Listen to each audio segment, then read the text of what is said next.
Querido amigo, hoje temos como alvo iniciarmos os nossos estudos na carta de Paulo aos Filipenses, lembrando que serão 15 programas em que nos deteremos no estudo desse livro que tem feito uma grande diferença na vida daqueles que se esmeram, que se esforçam em estudá-lo. Mesmo que você esteja só, ou talvez esteja reunido com seus familiares ou seu pequeno grupo, o meu desejo é que você possa usufruir da riqueza da palavra de Deus que encontraremos no estudo desse livro. Vamos então às questões introdutórias relativas à carta aos Filipenses. Muito bem, nós temos dado como título para este livro, Filipenses, a Carta da Alegria. Para muitos autores, a carta de Paulo aos Filipenses é um dos mais encantadores escritos do Novo Testamento. Tem-se chamado a carta aos Filipenses de duas maneiras: a carta das coisas excelentes, como efetivamente o é, ou a carta da alegria, como adotamos denominá-la. Alegrai-vos sempre no Senhor, outra vez digo, alegrai-vos, é o versículo 4 do capítulo 4, e juntamente com essas recomendações, nós temos outras expressões sobre alegria, regozijo e gozo. Essas expressões nos ajudam a entender que, embora em circunstâncias humanamente desfavoráveis, Paulo estava confiante no Senhor e por isso expressou todo o seu ânimo, incentivando os filipenses a desenvolverem em parceria com o Espírito Santo esse aspecto do fruto espiritual, a alegria cristã. Um dos primeiros aspectos que nós devemos considerar é a importância do estudo dos aspectos introdutórios. Esse é o primeiro aspecto, isso é, perceber que o estudo desses detalhes introdutórios da carta são importantes. Essa carta, como as outras cartas neotestamentárias, essa carta foi escrita com o objetivo de ajudar a igreja de Filipos a resolver as suas questões e reafirmar algumas verdades do Evangelho. Quando percebemos o contexto da carta, sua origem, seus propósitos e os demais aspectos introdutórios, a possibilidade de entendermos melhor a mensagem apostólica se torna mais concreta quando nós estudamos esses aspectos introdutórios. Por isso, estudar esses detalhes é muito importante. E eu gostaria então de chamar a sua atenção para vários desses aspectos que nós vamos cobrir no programa de hoje. Introdução da carta. A primeira referência da cidade de Filipos no Novo Testamento ocorre em Atos 16:12. Atos 16:12. Ali Lucas se refere a essa cidade como sendo importante cidade da Macedônia, a primeira do distrito e da colônia romana. A cidade, primeiramente, ela se chamava Crenides, o lugar das fontes, é o significado do seu nome. E teve o seu nome mudado depois para Filipos, provavelmente em 363 a 368 a.C., por Filipe II, pai de Alexandre o Grande. Filipe II, depois de conquistar essa cidade, ele mudou o nome para Filipos como homenagem a si mesmo. Veja que ele tinha uma boa autoimagem dele, que ele deu o seu próprio nome à cidade. A igreja que nasceu nessa importante cidade tornou-se uma das comunidades que mais amava o apóstolo Paulo e uma das que ele mais amava também. Era um amor mútuo. Esse estreito relacionamento foi motivado pela presença de Lucas, provavelmente como pastor da igreja, dos anos 51 a 57 depois de Cristo, no período que Atos 16:10 cobre até Atos capítulo 20, versículo 15. Enquanto Paulo estava ainda na sua segunda viagem missionária, Lucas foi provavelmente o pastor da igreja de Filipos. Nessa carta, então, percebe-se um sentimento de alegria mútua e também de mútua gratidão, de Paulo para com os filipenses e dos filipenses para com Paulo. De Paulo para com os filipenses porque eles o haviam socorrido em muitas situações difíceis, inclusive enviando Epafrodito para servi-lo. E certamente havia alegria dos filipenses para com Paulo, porque eles eram gratos pelo trabalho que Paulo tinha feito entre eles, conforme nós lemos no capítulo 16 do livro de Atos. Um outro aspecto que devemos considerar agora é a questão da autoria. Nós temos evidências externas e internas que provam que Paulo foi o autor dessa carta. Rapidamente eu cito Policarpo, Márcion, o Cano de Muratori, Irineu, Tertuliano e Clemente de Alexandria, que são pais da igreja, são líderes da igreja bem antiga, logo depois que os apóstolos faleceram. Esses homens se tornaram líderes importantes da igreja. E todos eles testemunham que o autor de Filipenses é o apóstolo Paulo. Também encontramos a confirmação da autoria paulina nos escritos de Clemente de Roma, de Inácio, de Justino, enfim, vários homens de Deus, posterior à geração dos apóstolos, testemunharam que Paulo era o autor dessa carta. Com relação às evidências internas, também nós encontramos algumas afirmações bem claras. Por exemplo, a primeira é que as circunstâncias descritas na carta apontam com clareza para a vida e para a cronologia do apóstolo Paulo. Em segundo lugar, pela relação pessoal do apóstolo com a igreja, podemos aceitar que essa de fato é uma carta autenticamente paulina, pelos seus termos, pela sua maneira de expressar a sua gratidão para com aqueles irmãos. Um outro aspecto agora a considerar é a questão dos destinatários, do local e da data. Primeiramente, consideramos o seguinte: essa carta foi escrita para uma igreja lá em Filipos, que era uma cidade, uma colônia romana. A igreja dos Filipenses foi fundada nos anos 50 ou 51, mais ou menos uma década antes de receber a carta, durante a segunda viagem missionária do apóstolo Paulo. A igreja dos Filipenses, portanto, era predominantemente gentia. Segundo detalhe, a carta aos Filipenses foi escrita enquanto o apóstolo Paulo estava na sua prisão, provavelmente em Roma, na casa em que ele tinha que ter alugado e alugou, enquanto aguardava o julgamento da corte de César.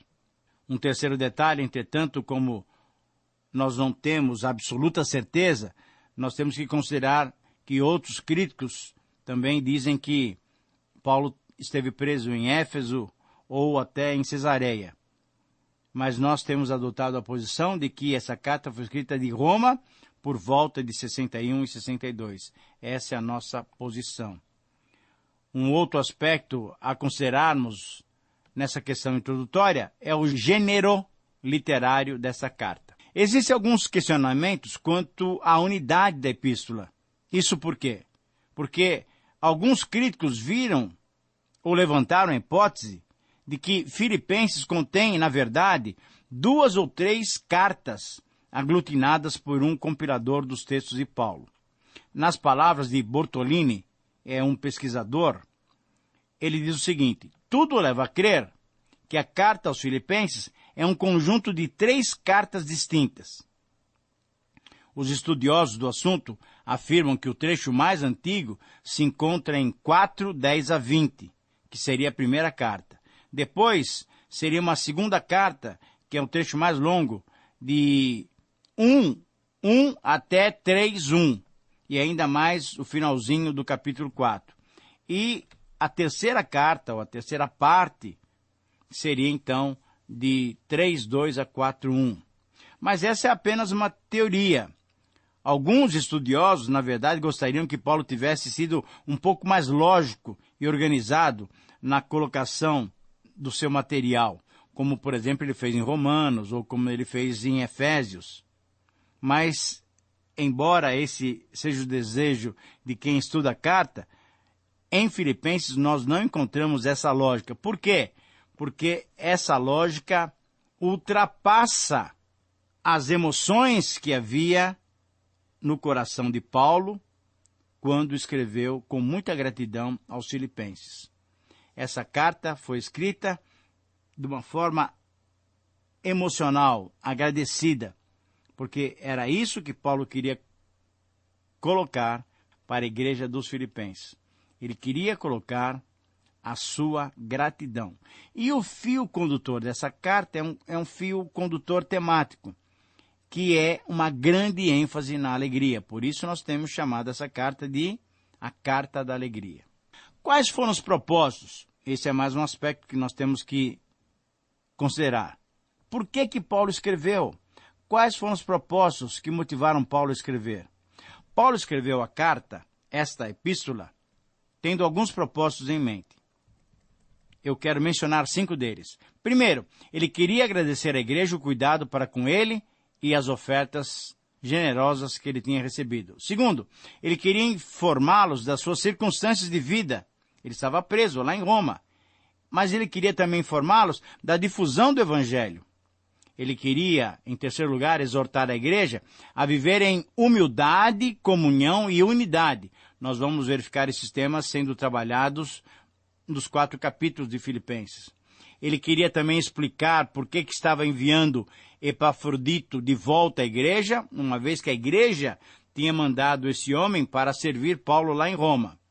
E em quinto lugar, ele queria comunicar à igreja o seu plano também de enviar-lhes Timóteo. Por que ele iria enviar-lhes Timóteo?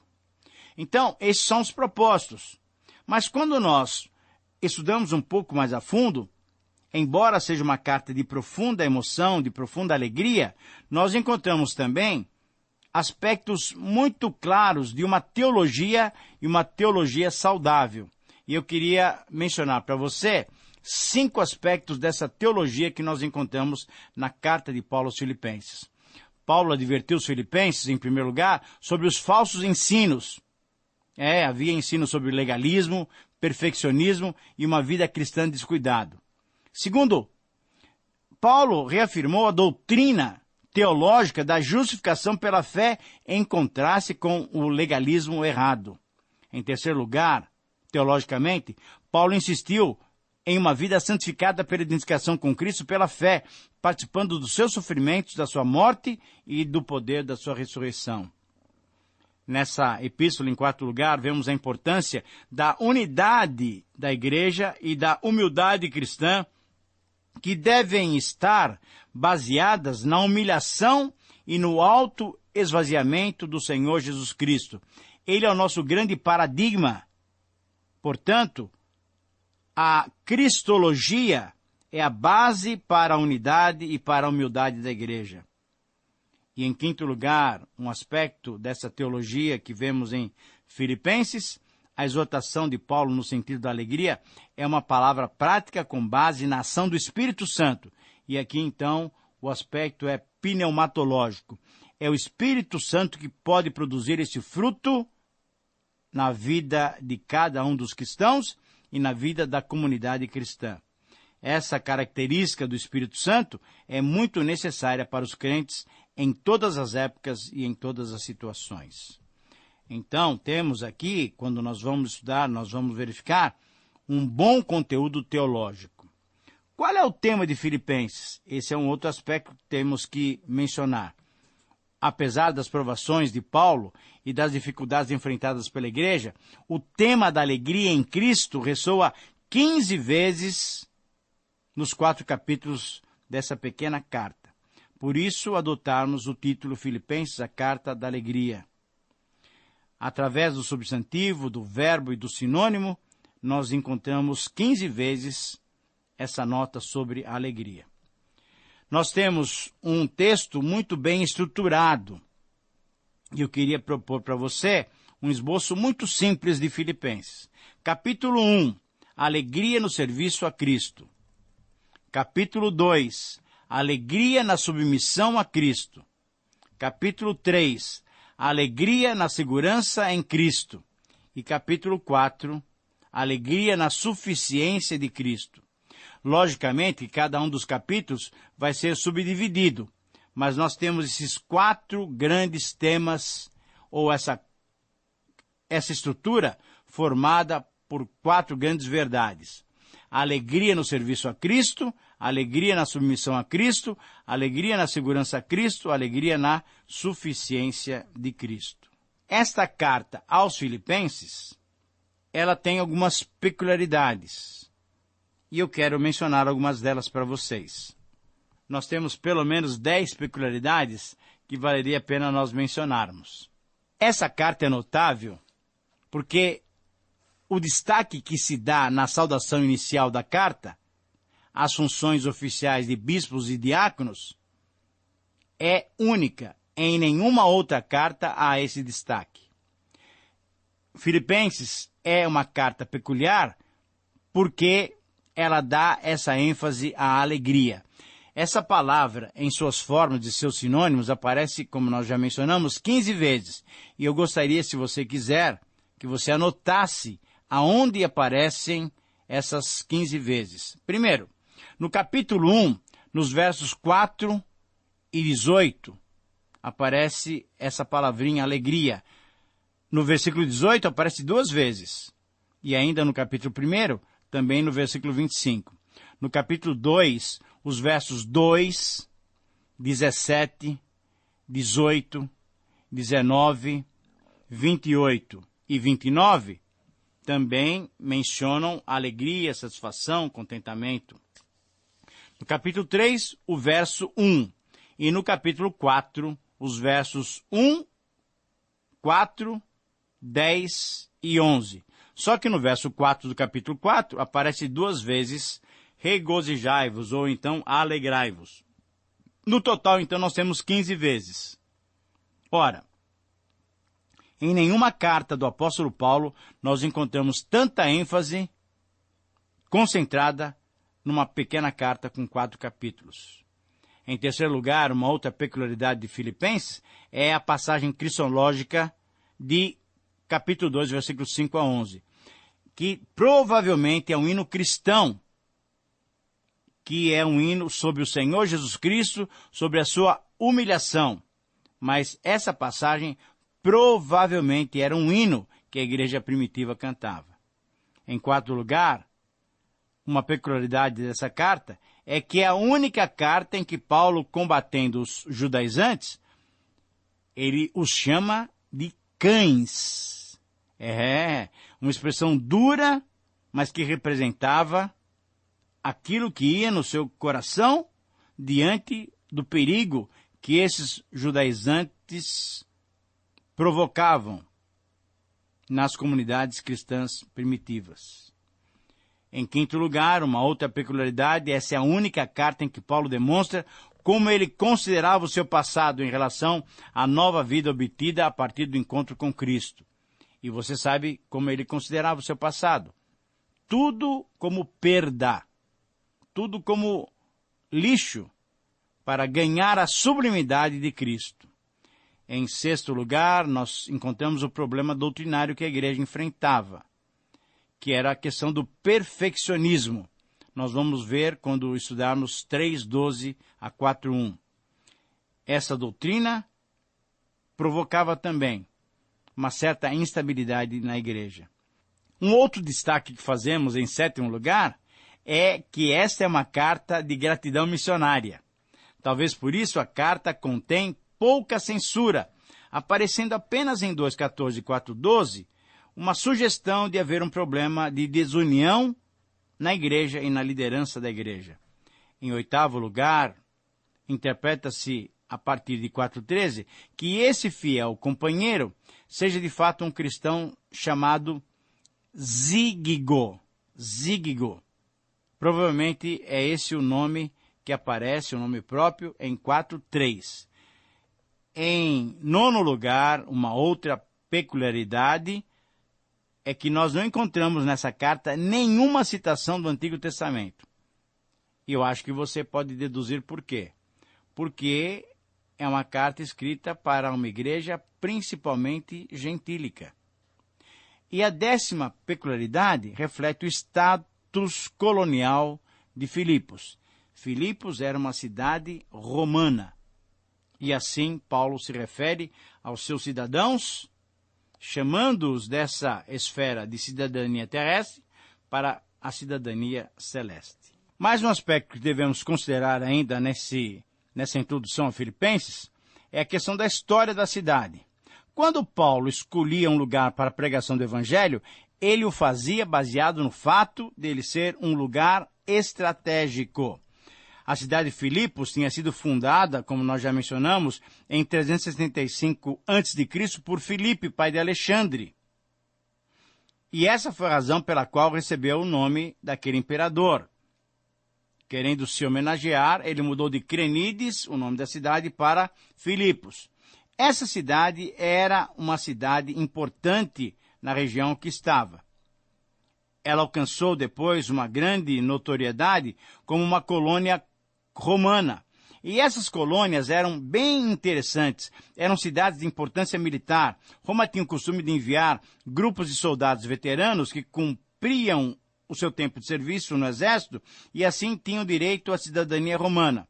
Eles eram levados para esses centros estratégicos para manter o domínio de Roma nas diversas regiões do império. E assim, o povo que morava nessas cidades nunca se esquecia da sua origem. E podemos perceber o orgulho romano através das acusações que eles, cidadãos de Filipos, estavam fazendo a Paulo e Silas. Lá em Atos 16, nós encontramos essa frase: esses homens, sendo judeus, perturbam a nossa cidade, propagando costumes que não podemos receber nem praticar porque somos romanos. Querido amigo, finalizando o nosso programa, Paulo, ao escrever aos Filipenses, lembra-lhes que antes de romanos, eles agora pertenciam a uma nova pátria. Eles tinham uma nova cidadania.